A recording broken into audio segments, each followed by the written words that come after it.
عاوز تعيش طفل مفرط الحساسية في عزلة ووحدة ويبعد عنك يوم بعد يوم، اعمل كده. وانا صغيرة كان بيبقى دايما جوايا كلام كتير قوي، ولسه لحد دلوقتي ده جزء من تكوين مفرطي الحساسية. مش دي مشكلة.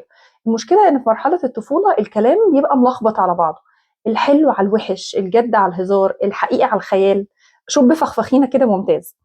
فيبقى الطفل جاي بيتكلم يلاقي اهله بيقلبوا كل حوار لجد وكلام ممنطق ونقاش عقلاني، ده بيوجع دماغ الطفل. سين وجيم عن الاسباب، ليه حسيت كده وليه فكرت كده وليه نفسك في كده. الطفل اصلا، خصوصا الطفل مفرط الحساسيه، بتبقى دماغه زحمه، مش دايما بيبقى مستعد لكل ده. كل مره انت بتقلب الحوار لجد واسئله والطفل مش مستعد لده، انت بتبني طوبه جديده في جدار عزل ووحده بينك وبين الطفل. بعد فتره بتلاقي الطفل ده ساكت، ما بيتكلمش، مش عارف حتى يعبر عن اللي جواه، وبيهرب من اي نقاشات ويتجنب يتكلم معاك. طب يعني ما نناقشهمش في حاجه؟ لا بالعكس.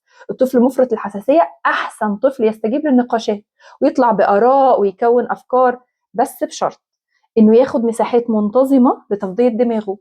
هو دماغه شغاله ال 24 ساعه، فمحتاج يفضيها اول باول بالرغي والكلام اللي احيانا ملوش منطق، من غير ما يحس ان بيتم استجوابه او انه بيتبص الكلام وده نظره اللي هو ايه اللي انت بتقوله ده. ساعتها بس دماغه هتبقى مستعده تستقبل منك وتناقشك وتطلع فكرها الخاص بيها كمان.